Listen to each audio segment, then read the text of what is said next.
নমস্কার বন্ধুরা, আজ আমি নিয়ে এসেছি লাউয়ের একটি দুর্দান্ত স্বাদের নিরামিষ রেসিপি, যেটা গরম গরম ভাতের সাথে খেতে একদম দারুণ লাগে। শীতের মরশুম শেষ আর গরম শুরু, আর এই গরমের দুপুরে ভাতের সাথে এই রকম একটা লাউয়ের রেসিপি থাকলে সকলেই কিন্তু একদম তৃপ্তি করে খাবে।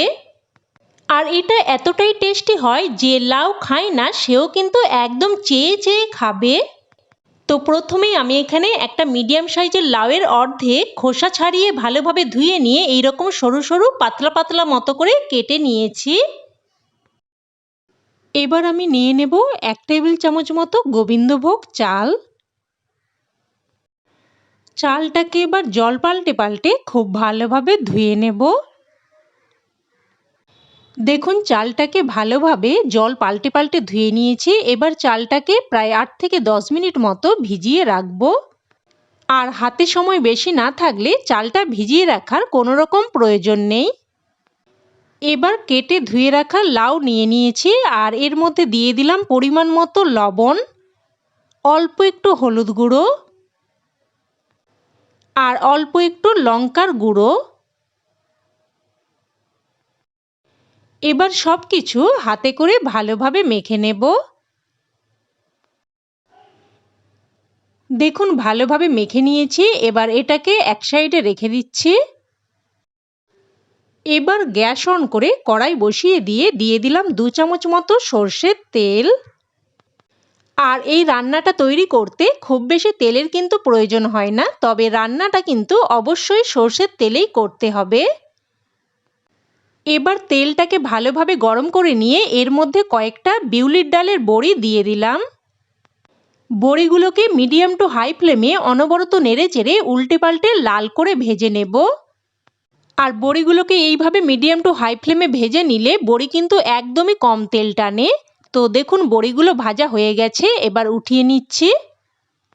উঠিয়ে নিয়ে এবার ওই তেলের মধ্যে দিয়ে দিলাম 1/2 চামচ গোটা জিরে, 2টো ছোট এলাচ, 1 টুকরো দারচিনি আর একটা শুকনো লঙ্কা।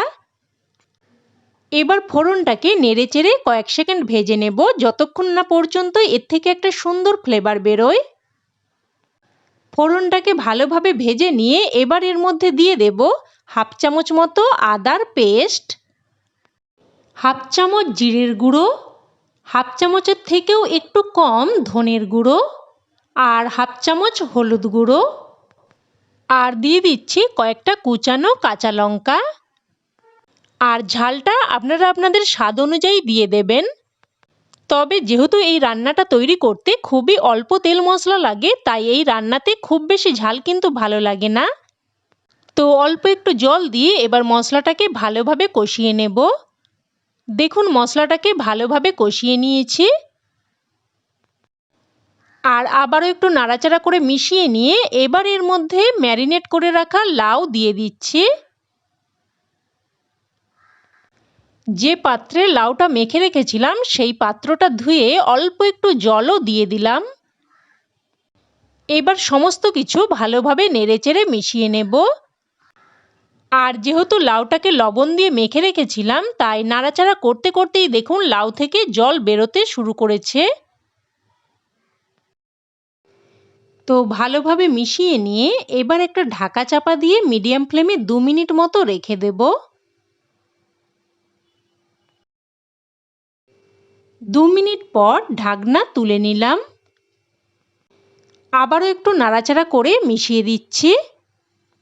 আর দেখুন লাউটা কিন্তু মশলার সাথে বেশ সুন্দরভাবে কষানো হয়ে গেছে।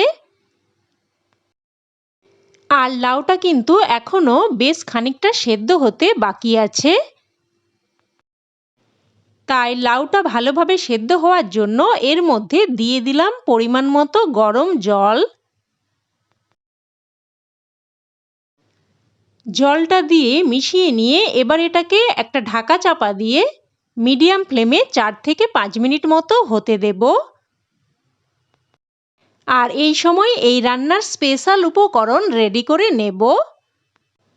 তো যে গোবিন্দভোগ চালটা ভিজিয়ে রেখেছিলাম ওটা এবার শিলেতে করে বেটে নেব।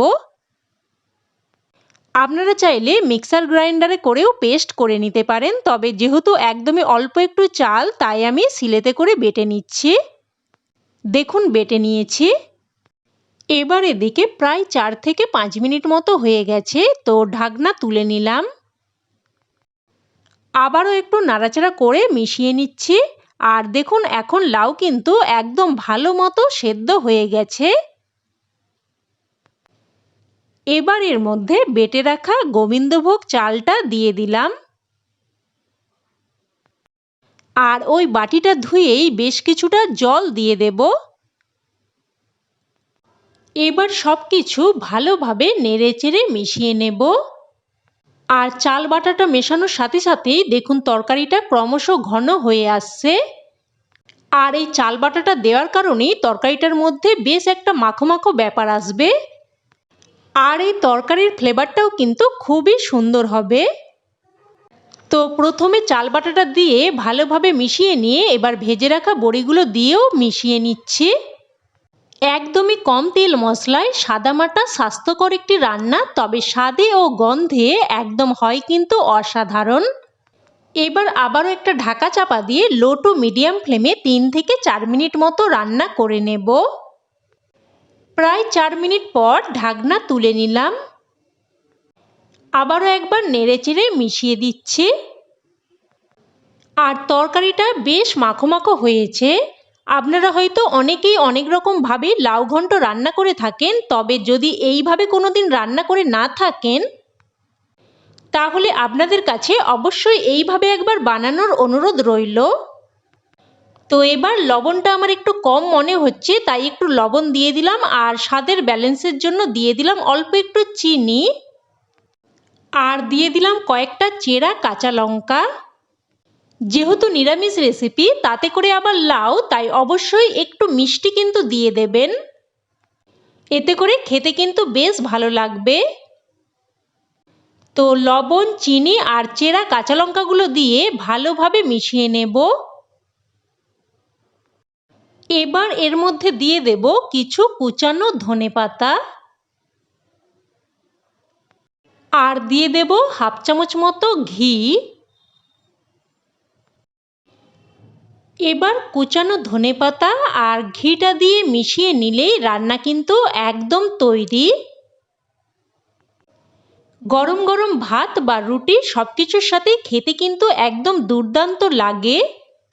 আপনারাও এইভাবে একবার বানিয়ে দেখুন, আর খেয়ে কেমন লাগলো অবশ্যই আমাকে কমেন্টে জানাবেন।